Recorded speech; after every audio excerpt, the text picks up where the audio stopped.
पिता और पुत्र और पवित्र आत्मा के नाम पर आमीन। यीशु मसीह में प्यारे भाई और बहनों, आज हम मार्कुस के सुसमाचार 6 अध्याय के 1 से लेकर 6 तक के ईश वचन पर मनन चिंतन करेंगे। मार्कुस अपने सुसमाचार में ये जताना चाहते हैं कि ईसा मसीह ईश्वर के पुत्र हैं, वे ईश्वर हैं। इसलिए हम पहले से लेकर 5वें अध्याय तक ईसा मसीह की शक्ति के बारे में देखते हैं।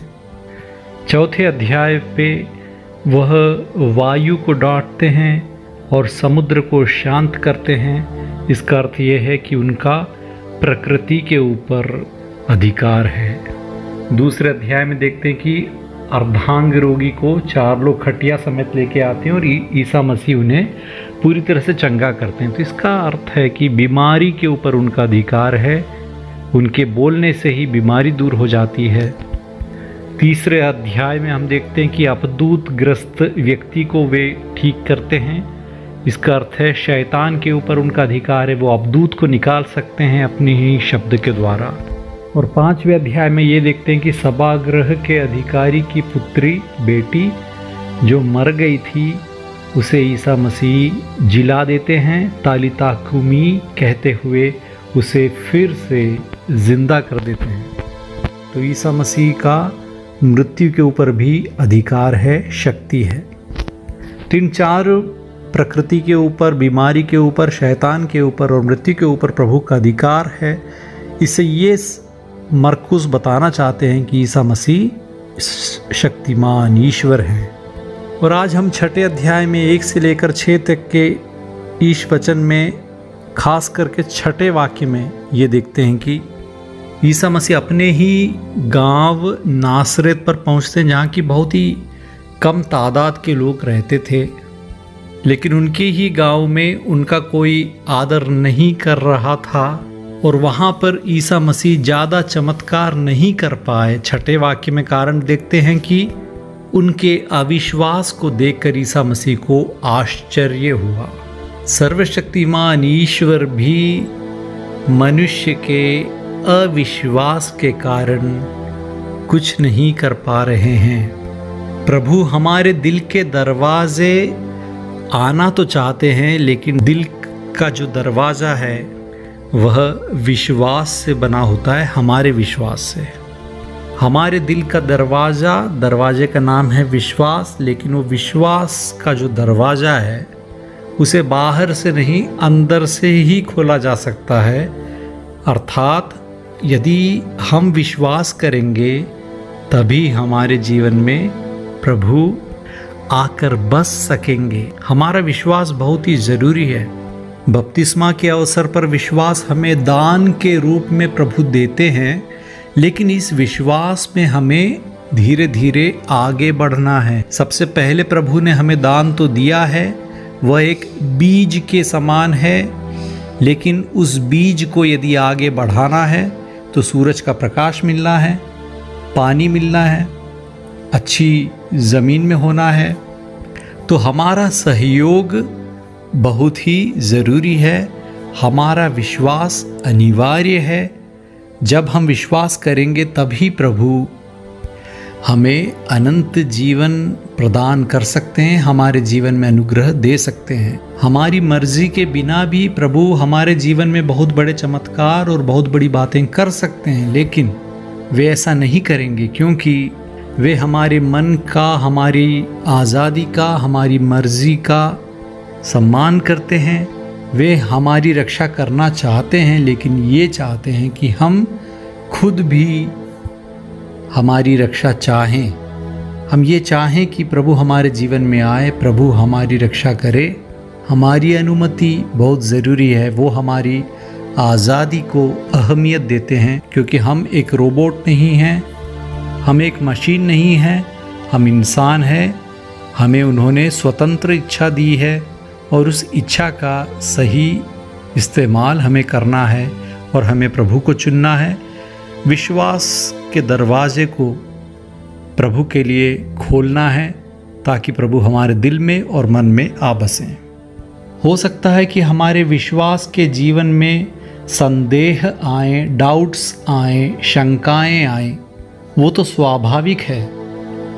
हमें उससे नहीं घबराना है। हमें सिर्फ किस बात से सावधान रहना है? हमें अविश्वास से सावधान रहना है। डाउट्स तो हो सकते हैं, शंकाएं हो सकती हैं, लेकिन अविश्वास नहीं होना चाहिए। मैथ्यू के सुसमाचार के 14वें अध्याय में जब पेतरुस समुद्र के ऊपर चलने की कोशिश करता है, पहले तो वह चलता है, लेकिन फिर उसे संदेह होता है और वह नीचे गिरने को होता है। तब प्रभु उसे बचाते हुए कहते हैं कि अल्प विश्वासी, तुम्हें संदेह क्यों हुआ? हो सकता है कि हम अल्प विश्वासी हैं, हो सकता है कि हमारे मन में संदेह हैं, उससे हमें ज़्यादा घबराने की बात नहीं है, तो भी प्रभु हमें बचा सकते हैं। लेकिन हमें डरना है और सावधान रहना है अविश्वास से। अविश्वास का अर्थ ये है विश्वास करने से इनकार करना, अपने दिल को कठोर बना लेना। तुम्हारा दिल और तुम्हारा मन तो ये समझ रहा है कि जो ईसा मसीह कर रहे हैं वो सही हैं, लेकिन उसके बावजूद इस बात को नहीं मानना और विश्वास करने से इनकार करना। आज के सुसमाचार में अविश्वास करने का पहला कारण हम ये देखते हैं कि सालों से जो हमने सोच बनाई है उससे पीछे हटने से इनकार करना।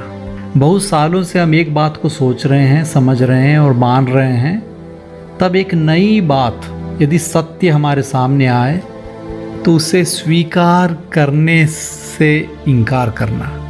उदाहरण के लिए नासरत जैसी छोटी जगह पर ईसा मसीह को उन्होंने बढ़ाई के रूप में देखा था, कारपेंटर के रूप में देखा था, एक मामूली इंसान की तरह समझा था, लेकिन अभी वे बड़े बड़े चमत्कार कर रहे हैं, बड़े बड़े ज्ञान की बातें कर रहे हैं।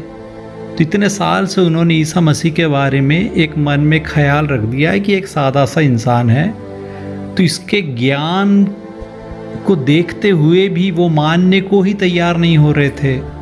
बड़े बड़े चमत्कार को देखते हुए भी वो इस बात को मानने को तैयार ही नहीं हो रहे थे कि वे ईश्वर के पुत्र हो सकते हैं, कि वो मसीहा हो सकते हैं, क्योंकि नासरत जैसी छोटी जगह से कहाँ मसीहा आएंगे। ये था उन लोगों का सालों का ख्याल और उनका सोच।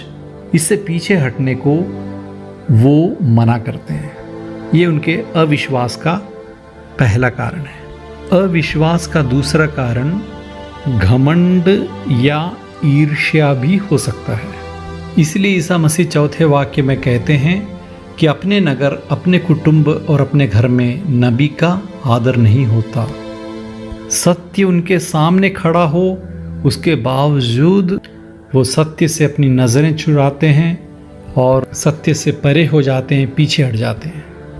और अविश्वास के परिणाम स्वरूप क्या होता है? अविश्वास के कारण ईसा मसीह वहाँ पर चमत्कार नहीं कर पाए, ऐसा लिखा है, लेकिन इसका अर्थ ये भी है कि ईसा मसीह ने वहाँ चमत्कार नहीं करना चाहा, क्योंकि चमत्कार कितने भी करो, यदि तुम एक बात को मानने को तैयार नहीं हो तो चाहे 100 बार हम उसकी कोशिश क्यों ना कर ले। कुछ लोग अपने मन को इतना कठोर बनाते हैं कि चाहे हम कुछ भी कहें, कुछ भी करें, वो उस बात को मानने को तैयार ही नहीं होते। तो ईसा मसीह यदि वहाँ पर कितने भी बड़े चमत्कार क्यों नहीं करते, उनका अविश्वास और मजबूत होते ही जाता। यह मैथ्यू के सुसमाचार 11वें अध्याय के 20 से लेकर 24 तक के वाक्यों में देखते हैं। ईसा उन नगरों को धिक्कारने लगे जिन्होंने उनके अधिकांश चमत्कार देखकर भी पश्चाताप नहीं किया था। तो आए आज हम प्रार्थना करें कि हम कभी भी अविश्वास में ना पड़ें। यदि हम अल्प विश्वासी हैं या फिर हम शंका या संदेह करते हैं, तो हम यदि प्रभु की ओर मुड़ें तो प्रभु हमारे विश्वास को बढ़ा सकते हैं, हमारी शंकाएं, हमारे संदेह को दूर कर सकते हैं। लेकिन जब हम अविश्वास करते हैं, विश्वास नहीं करना चाहते, जब अपने मन को कठोर बना लेते हैं, तो हम प्रभु को अपने दिल में, अपने मन में आने से रोकते हैं, दरवाजे को अंदर से बंद करके रखते हैं। प्रभु चाहे तो उस दरवाजे को तोड़कर अंदर आ सकते हैं, लेकिन वो ऐसा नहीं करेंगे क्योंकि वे हमें प्यार करते हैं। और प्यार में ज़बरदस्ती नहीं की जाती। प्यार में आदर किया जाता है, सम्मान किया जाता है, दूसरे की मर्जी की इज्जत की जाती। तो प्रभु हमारे दिल के दरवाजे को विश्वास के द्वारा खोलने के लिए कहते हैं, पुकारते हैं और बहुत ऐसे बड़े काम हमारे जीवन में करते हैं कि ताकि हम खुशी खुशी उनके लिए अपने दरवाजे को खोलें। लेकिन यदि हम हर बात को नज़रअंदाज करते रहें, सब कुछ सुनने के बाद भी, देखने के बाद भी, अपने जीवन में बहुत से अनुभव होने के बावजूद यदि हम प्रभु को ना कहते हैं तो प्रभु कुछ नहीं कर पाएंगे। ऐसा ही हम प्रकाशना ग्रंथ के 3 अध्याय के 20वें वाक्य में पढ़ते हैं कि मैं द्वार के सामने खड़ा होकर खटखटाता हूँ, यदि कोई मेरी वाणी सुनकर द्वार खोलेगा तो मैं उसके यहाँ आकर उसके साथ भोजन करूँगा और वह मेरे साथ। तो आए हम अपने दिल के दरवाजे को विश्वास के द्वारा खोलें ताकि प्रभु हमारे दिल में आकर बस सकें और हम प्रभु के हो जाएं।